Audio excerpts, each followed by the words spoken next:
So this YouTuber is in big trouble. He allegedly tried to unalive a cop. Now the guy's name is Erik, and Erik's an influencer living in New York, and he's very popular on YouTube. Almost 3 million followers. And he does videos where he tours luxury homes, he does walkthroughs, and these aren't just pretty nice houses. Some of these are $500 million mansions. And so this is a really good gig for him, because over time his channel has been growing, and he's been getting really successful. Here he is with his YouTube play button after hitting 1 million subscribers. In fact, he's been getting so popular that on his channel he does a workout video with Chris Hemsworth. Pretty cool. Not to mention he's huge on TikTok, 1.3 million followers, and Instagram with almost 1 million followers. So clearly, bro found a decent niche for himself, and he's doing really well. Until one day, Erik screws it all up.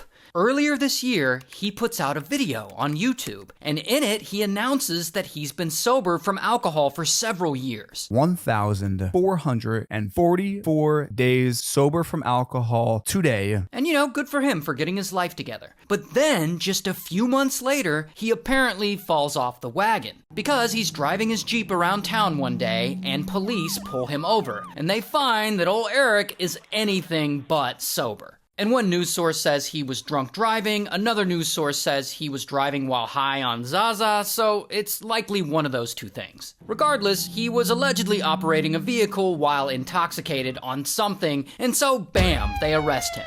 Now, this has nothing to do with him attacking a cop, this is just him falling off the wagon. We'll get to the thing about him attacking a cop. Anyway, so soon after this, he gets out of jail on bond. And he posts about his arrest 1,000 times on his Twitter. I guess he's upset about it. He claims that police put the cuffs on him too tight. And you can actually see in this picture here he posted, he's got a bruise on his wrist there. And he says he's suing the police for violating his constitutional rights. Okay, bro. But then, a few days later, he screws up again. And this time it's much worse. Because he's driving around New Hampshire for some reason, and he's speeding. He's doing around 60 miles an hour in a 35.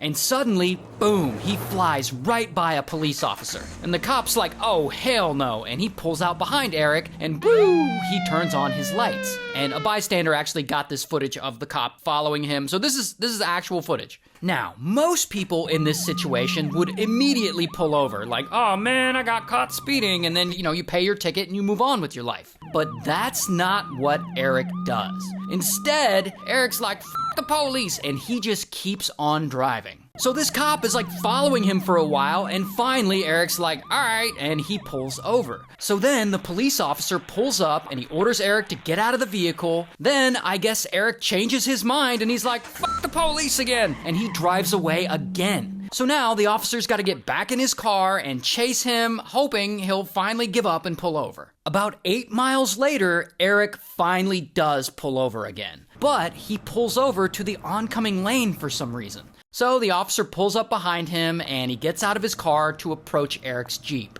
Then, allegedly, for some reason, we still don't know why, but Erik throws the Jeep in reverse and floors it and pow, hits the cop with his vehicle. And the officer flies 20 to 40 feet before boom, he lands on the ground. And Erik speeds away. And pretty quickly, the officer calls for backup. And now there are multiple cops chasing Erik, trying to catch him. And this chase goes on for 28 miles. And eventually, police throw down some of those spike strips, and Erik runs over them, and pow, his tires blow out. And just like that, the chase is over because his Jeep is fucked. And you can actually see a picture of it here with all the tires flat. And so, bam, they arrest him. Here's his mugshot. A Bartlett police officer is out of the hospital after getting hit during that chase with a popular YouTuber accused of trying to kill him. Oh, but the story gets even crazier. Because Erik gets charged with, among other things, attempted murder of a police officer, which is a huge deal. And the police officer survived, by the way. I think one of his legs ended up being injured, but other than that, he's alive. Anyway, 3 days later, Erik has an arraignment hearing. And at this hearing, he's talking to the judge, and he allegedly starts telling the judge all kinds of crazy shit.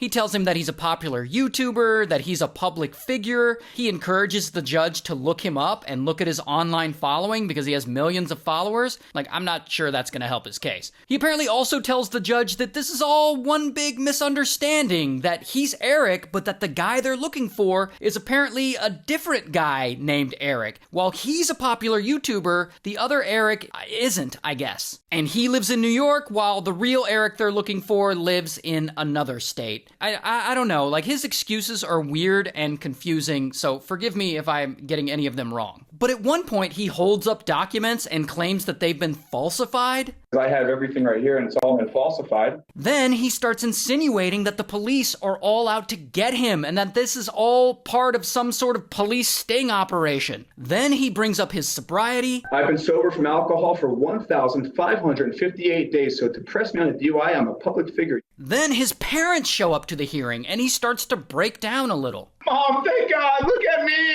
Erik, they're here to help you. I mean, clearly, the whole thing is just a circus. Now, at this point, someone, I'm not sure if it was a judge or an attorney, they bring up his mental competency. Because nothing he's saying is making any sense, and his behavior's been erratic, and he's acting a bit odd. And for some reason, bringing up his mental competency sets him off. If anyone dares try to test my mental competence, I will eviscerate every single person with my intelligence right now. And that's not being egotistical. I will eviscerate every single person with my intelligence. Look at fucking Rick Sanchez over here. Now, why is Erik crashing out so hard? Like, why is he acting this way? Well, all we have right now are theories. And on the internet, among his fandom, this is the leading theory. A while back, on his Instagram, he was posting some things like this. So you can see in this picture, he's got a pill in his mouth and a prescription bottle in his hand with the caption, "Yeah, the pharmaceutical industry tried to gaslight me that I need medication too, when all you need is some discipline of your emotional state." So what is that bottle of meds in his hand? Well, the internet is saying that it's olanzapine.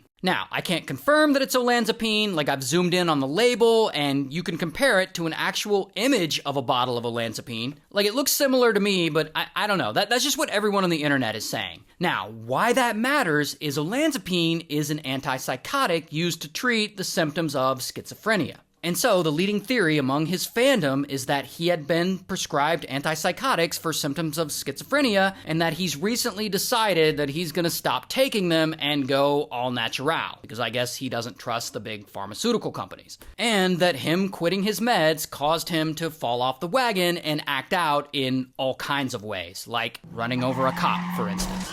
But again, this is just a theory. Regardless, he hasn't been to trial yet, so all of these accusations are alleged. However, these are some very serious charges, so I think his days of being a YouTube star, they might be over.